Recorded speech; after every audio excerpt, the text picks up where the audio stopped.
മീരയും പരിവാരങ്ങളും ഒക്കെ ചേർന്ന് പ്രിയയുടെ വീട്ടിലെത്തി. എല്ലാവരുടെയും കണ്ണ് വീണ്ടും മഞ്ഞളിച്ചു. "ഇതെന്താ മക്കളെ ഈ കാണുന്നത്? വല്ല റിസോർട്ടുമാണോടി?" മീര വാ പൊളിച്ചു നിന്നു. അപ്പോഴേക്കും വേണുഗോപാലും മറ്റും ഇറങ്ങി വന്നു അവരെ അകത്തേക്ക് സ്വീകരിച്ചു. ദേവനെ ആണെങ്കിൽ പ്രത്യേകം കൊണ്ടുപോയി മകനെ പരിചയപ്പെടുത്തി. ആ സമയത്ത് അവൻ ഒന്ന് കൈകൂപ്പിക്കൊണ്ട് അയാളെ നോക്കി പുഞ്ചിരിച്ചു. "ഞങ്ങളെ ആരെയും പോലെ ഇവൻ അധികം ഒന്നും സംസാരിക്കുകയില്ല കേട്ടോ."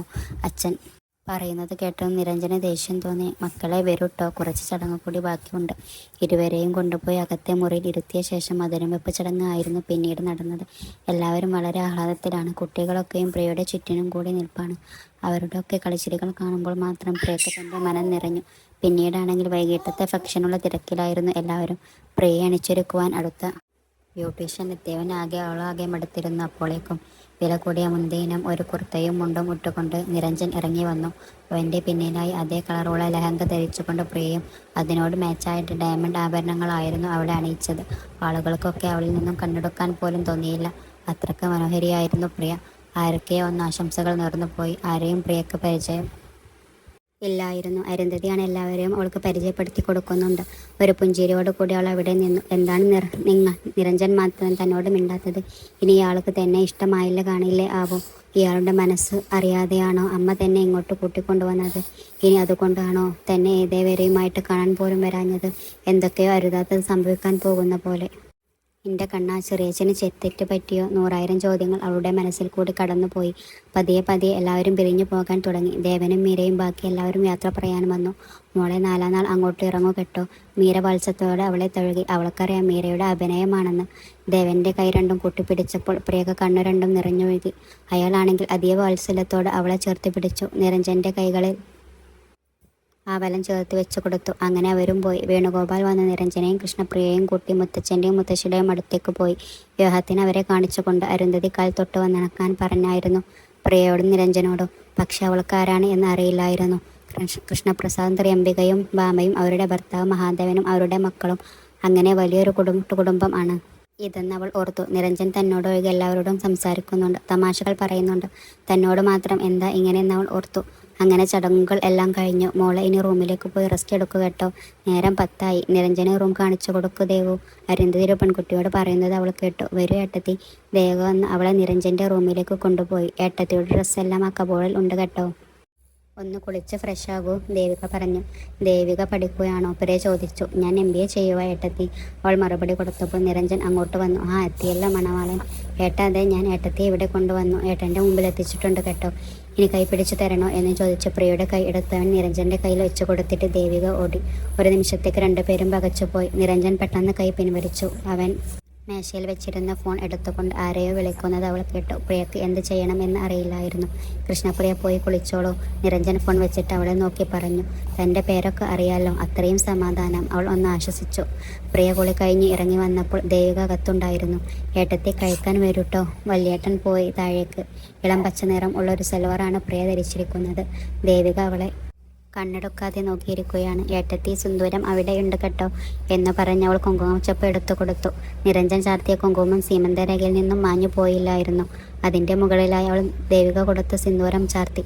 ദേവികയുടെ കൂടെ മുകളിൽ നിന്ന് ഇറങ്ങി വരുന്ന കൃഷ്ണപ്രിയയെ നിരഞ്ജൻ നോക്കി. തൻ്റെ മനസ്സിലും ഇങ്ങനൊരു പെൺകുട്ടിയെ വിവാഹം കഴിക്കണം എന്നായിരുന്നു ആഗ്രഹം എന്ന് അവൻ ഓർത്തു. നിരഞ്ജന്റെ അരികിലായി പ്രിയയും ഇരുന്നു ആഹാരം കഴിക്കുവാനായി. "ഈ വീട്ടിൽ എല്ലാവരും ഒരുമിച്ചിരുന്നാണ് മോളെ ആഹാരം കഴിക്കുന്നത് കേട്ടോ." വേണുഗോപാൽ പറഞ്ഞു. അങ്ങനെ എല്ലാവരും ഭക്ഷണം കഴിച്ച സമയത്ത് ദേവികയും പാർട്ടിയും കൂടി മുല്ലപ്പൂ കൊണ്ട് മണിയറ അലങ്കരിച്ചു. പാലും പഴവും എല്ലാം ടേബിളിൽ വെച്ച് കഴിഞ്ഞിരിക്കുന്നു. നിരഞ്ജൻ ആരോടും ഒന്നും പറയാതെ റൂമിലേക്ക് പോയി. പ്രിയ കയറി വന്നപ്പോൾ നിരഞ്ജനെ കണ്ടില്ലായിരുന്നു. അവൾ അകത്തേക്ക് കയറി ചെന്ന് അവൾ ഞെട്ടിത്തെറിച്ചു പോയി. ഏതോ വിശേഷമദ്യത്തിൻ്റെ കുപ്പി പൊട്ടിക്കാൻ ശ്രമിക്കുന്ന നിരഞ്ജൻ. പെട്ടെന്ന് അവനൊരു കോൾ വന്നു. അവളോടൊരു വാക്കുപോലും മിണ്ടാതെ അവൻ ഇറങ്ങിപ്പോയി. എല്ലാവരും ക്ഷീണം കൊണ്ട് ഉറങ്ങിപ്പോയെന്ന് അവൾക്ക് മനസ്സിലായി. കൃഷ്ണപ്രിയയുടെ കണ്ണ് രണ്ടും നിറഞ്ഞൊഴുകി വന്നു. തൻ്റെ ജീവിതം ഇനിയും പരീക്ഷണങ്ങൾക്ക് വിട്ടുകൊടുക്കുകയാണല്ലോ എന്ന് അവൾ ഓർത്തു. രാത്രി 1 മണിയായിട്ടും അവൻ തിരിച്ചു വന്നില്ല. ഉറങ്ങാതെ അവൾ കാത്തിരിക്കുകയാണ്. ക്ഷീണം കൊണ്ട് വേഗം ഉറങ്ങിപ്പോകുമെന്ന് ഓർത്ത പ്രിയ വെളുപ്പിന് 2 മണിയായിട്ടും ഉറങ്ങാതെ നിരഞ്ജനെ കാത്തിരിക്കുകയാണ്. എന്തൊക്കെയോ രഹസ്യങ്ങൾ നിരഞ്ജനെ ചുറ്റിപ്പറ്റിയുണ്ടെന്ന് അവൾക്ക് മനസ്സിലായി. പക്ഷേ ഇപ്പോൾ അയാളോടൊന്നും ചോദിക്കാൻ പറ്റാത്ത അവസ്ഥയിലുമാണ്. കാരണം നിരഞ്ജൻ ഒരു വാക്കുപോലും അവളോട് സംസാരിക്കുന്നില്ല. അവൾ മനമുരുകി കണ്ണനെ വിളിച്ചു പ്രാർത്ഥിച്ചു കൊണ്ടിരിക്കുകയാണ്. നിമിഷങ്ങൾ കഴിയുന്തോറും അവൾക്ക് പേടിയായി തുടങ്ങി. 2 തവണ അവൾ വെളിയിൽ വന്ന് നോക്കിയതാണ്. അപ്പോഴേക്കും എല്ലാവരും ഉറങ്ങി. എന്ത് ചെയ്യണമെന്ന് അറിയാതെ പ്രിയ വിഷമിച്ചു. പെട്ടെന്ന് തന്നെ വാതിൽ തുറക്കപ്പെട്ടു. നിരഞ്ജൻ അകത്തേക്ക് കയറി വന്നു. അവൾ പിടഞ്ഞെഴുന്നേറ്റു. അകത്തേക്ക് വന്ന നിരഞ്ജൻ ഡ്രസ്സിംഗ് റൂമിൽ പോയി അയാളുടെ കുർത്ത മാറ്റിയിട്ട് വേഗം കുളിക്കാനായി കയറി. പ്രിയയെ ഒന്ന് നോക്കുക പോലും ചെയ്തില്ല അവൻ. ഇത്ര നേരം ഉറങ്ങാതെ ഇരുന്ന പ്രിയക്ക് അവനെ കണ്ടപ്പോൾ എന്തെന്നില്ലാത്ത ആശ്വാസം തോന്നി. കുളി കഴിഞ്ഞു നിരഞ്ജൻ ഇറങ്ങി വന്നപ്പോൾ പ്രിയ കട്ടിലിൻ്റെ ഓരത്തിരിക്കുകയാണ്. ഇയാളൊന്നും ഈ സമയത്താണോ കിടന്നുറങ്ങുന്നത്? മണി 2 കഴിഞ്ഞു. നിരഞ്ജൻ്റെ പെട്ടെന്നുള്ള ചോദ്യത്തിന് മുമ്പിൽ പ്രിയ പകച്ചുപോയി. അവൾ തല കുനിച്ച് നിൽക്കുകയാണ്. എന്താടോ താൻ ഉത്തരം പറയാത്തത്? തനിക്ക് കേട്ടുകൂടെ? അത് പിന്നെ അവൾക്ക് വാക്കുകൾ കിട്ടിയില്ല. എന്നെ കാത്തു ഉറക്കം വിഴിഞ്ഞ് ഇരിക്കണ്ട കേട്ടോ. ഞാൻ എനിക്കിഷ്ടമുള്ള സമയത്ത് പോയി വരും. ആരും ചോദ്യം ചെയ്യാനും വരുന്നത് എനിക്കിഷ്ടമല്ല, ആരും കാത്തിരിക്കുന്നതും. ഞാൻ ഒന്നും ചോദിച്ചില്ലല്ലോ ഏട്ടാ. എവിടെ പോയെന്ന് അറിയാത്തത് കൊണ്ട് കാത്തിരിക്കുകയായിരുന്നു. അതുകൊണ്ടാണ്. പ്രിയ പറഞ്ഞു. നിക്ക് പല സ്ഥലങ്ങളിലും പോകേണ്ടതുണ്ട്. അപ്പോഴൊക്കെ താൻ ഉറക്കം വെടിഞ്ഞു കാത്തിരിക്കുമോ? പ്രിയ അതിന് മറുപടി പറഞ്ഞില്ല. നിരഞ്ജൻ കിടക്കാനായിട്ട് കട്ടിലേക്ക് ഇരുന്നു. പ്രിയ അവിടെ അടുത്ത് തന്നെ നിൽപ്പുണ്ട്. പക്ഷെ അവൻ പറയാതെ എങ്ങനെ അവൻ്റെ കൂടെ കിടക്കും? ഓർത്തപ്പോൾ അവൾക്ക് വിഷമം കൊണ്ട് വയ്യായിരുന്നു. നിരഞ്ജൻ ക്ഷണിച്ചില്ല. കുറച്ച് സമയം അവൾ നോക്കി നിന്ന്. കൂടെ കിടന്നെ അതും ഇഷ്ടമായില്ലെങ്കിലോ? അതുകൊണ്ട് അവൾ മറ്റൊരു ബെഡ്ഷീറ്റ് എടുത്ത് നിലത്ത് വിരിച്ചു. അതിൽ കിടന്നുറങ്ങിയപ്പോൾ വെളുപ്പിന് 4 മണിയായിരുന്നു. കൃത്യം 6 മണിക്ക് നിരഞ്ജന് അലാറം ശബ്ദിച്ചു. അവൻ അതെടുത്ത് ഓഫ് ചെയ്തപ്പോൾ ആണ് ശ്രദ്ധിച്ചത്, പ്രിയ തൻ്റെ കൂടെ കിടപ്പില്ല. ഡ്രൈവ് ചെയ്തു വന്ന ക്ഷീണം കാരണം അവൻ പെട്ടെന്ന് ഉറങ്ങിപ്പോയിരുന്നു. അവൾ എഴുന്നേറ്റ് പോയി കാണുമെന്ന് ഓർത്തു നോക്കിയപ്പോൾ പതിയെ നിലത്തുനിന്ന് എഴുന്നേറ്റ് വരുന്ന പ്രിയയെ അവൻ കണ്ടത്.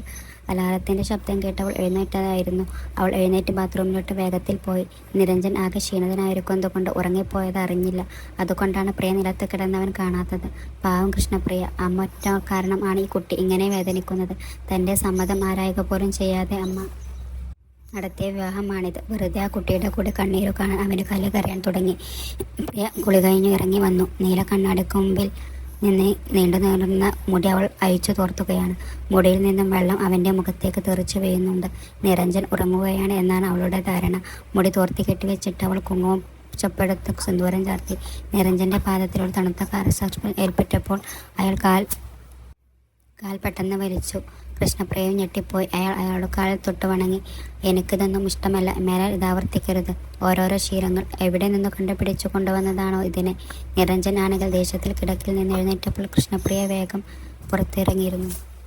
അവൾക്ക് സഹിക്കാൻ പറ്റുന്നില്ലായിരുന്നു അവൻ്റെ പെരുമാറ്റം. അവൾ അടുക്കളയിൽ ചെന്നപ്പോൾ അരുന്ധതി ഉണ്ടായിരുന്നു അവിടെ. മോൾ എണീറ്റോ? ഇത്ര വേഗം? നല്ല ക്ഷീണം ഉള്ളതായിരുന്നോ? ഹൃദയ വേണ്ടായിരുന്നുട്ടോ എന്ന് പറഞ്ഞുകൊണ്ട് അവർ കാപ്പി പകർന്നു കൊടുത്തു. അരുന്ധതിക്കൊരു പുഞ്ചിരി സമ്മാനിച്ചുകൊണ്ട് മറുപടി ഒന്നും പറയാതെ കൊണ്ട് അവൾ കാപ്പി മേടിച്ച് ചുണ്ടോടടുപ്പിച്ചു. പതിയെ എല്ലാവരും എഴുന്നേറ്റ് വന്നു. കുട്ടികളുടെ രണ്ടാടെയും കൃഷ്ണകോവിലിൽ പറഞ്ഞു വിടണം കേട്ടോ അരുന്ധതി. കാലത്തെ അവിടെ പോയി തൊഴുതു വരട്ടെ, ഒക്കെ ഐശ്വര്യമാവും. മുത്തശ്ശി വന്ന് പറഞ്ഞപ്പോൾ അമ്മ തലക്കുലക്ക് സമ്മതിക്കുന്നത് അവൾ കണ്ടു. പുതുമണവാട്ടി കുളി കഴിഞ്ഞോശോ? നല്ല തണുപ്പല്ലേ ഏട്ടത്തി? ദേവിക വന്നു പ്രിയയുടെ അടുത്തായി വന്ന് നിന്ന് ചോദിച്ചു. ശീലമാണ്, പണ്ട് മുതലേ ഇങ്ങനെ ആയതുകൊണ്ട് എനിക്ക് അങ്ങനെ പ്രശ്നമില്ല, അവൾ മെല്ലെ പറഞ്ഞു. ഒരു കപ്പിലേക്ക് കാപ്പി എടുത്ത് അരുന്ധതി അവൾക്ക് കൊടുത്തു. ഇത് സച്ചുമോന് കൊടുക്ക കുട്ടി, അവനോട് ഉണരാൻ പറയുക. കോവിലിൽ പോയി പ്രാർത്ഥിക്കണം 2 പേരും കൂടി രാവിലെ തന്നെ. അവൾക്ക് മറുത്തൊന്നും പറയാൻ വയ്യായിരുന്നു. അതും മേടിച്ചുകൊണ്ട് പേടിയോടെ അവൾ പടികൾ ഓരോന്നായി കയറി മുറിയിലേക്ക് വന്നു. നിരഞ്ജൻ അപ്പോഴും ഉറങ്ങുകയാണ്. അവൾ അയാളുടെ കിടപ്പ് കണ്ടു നോക്കി നിന്നു. ഏതൊരു പെണ്ണിനും ആഗ്രഹിക്കുന്നതിലും അപ്പുറമാണ് ദൈവം തനിക്ക് തന്നത്. അതീവ സുന്ദരൻ ആയ ഭർത്താവ്. വിട്ടുമൂടാൻ സ്വത്തും. ആർക്കും ഇഷ്ടമാകും ആൾ ഒറ്റ നോട്ടത്തിൽ തന്നെ. അദ്ദേഹത്തിൻ്റെ വീട്ടുകാരോ എത്ര നല്ല ആളുകളാണ്. പക്ഷെ തൻ്റെ ഭർത്താവിൻ്റെ മനസ്സ് മാത്രം അറിയുവാൻ തനിക്ക് പറ്റുന്നില്ല. പെട്ടെന്ന് അവൻ്റെ ഫോൺ ശബ്ദിച്ചു. പ്രിയ വേഗം അത് എടുത്തു നോക്കിയപ്പോൾ ഡോക്ടർ രാഘവേന്ദ്ര എന്നാണ് തെളിഞ്ഞു വന്നത്. ഫോണും നോക്കിക്കൊണ്ട് നിൽക്കുന്ന കൃഷ്ണപ്രിയയുടെ കയ്യിൽ നിന്നും അവൻ അത് തട്ടിപ്പറിച്ചു വാങ്ങി. എന്നിട്ട് ദേഷ്യം കൊണ്ട് നിരഞ്ജൻ അവളുടെ കൈവിരലുകൾ പിടിച്ചു തിരിച്ചു. അമ്മയെ വേദനിക്കുന്നു. വേദന കൊണ്ടവൾ കരഞ്ഞു പോയി. നിരഞ്ജൻ ബാത്റൂമിലേക്ക് പോയത് ഫോണും എടുത്തുകൊണ്ടായിരുന്നു. 10-20 മിനിറ്റ് കഴിഞ്ഞ് അവൻ തിരികെ റൂമിലേക്ക് എത്തിയപ്പോൾ ആ സമയം കൊണ്ട് അവൻ കുളിയും കഴിഞ്ഞാണ് എത്തിയത്. എപ്പോഴും പ്രിയ ആണെങ്കിൽ അവിടെ കിടന്നിരുന്നൊരു മീശയിൽ പിടിച്ചുകൊണ്ട് അങ്ങനെ നിൽപ്പുണ്ട്. നീ എന്തിനാ എപ്പോഴും റൂമിൽ തന്നെ നിൽക്കുന്നത്? താഴേക്ക് ചെയ്യാൻ വയ്യ നിനക്ക്? അവിടെ എല്ലാവരും ഇല്ല, അവൻ ചോദിച്ചു.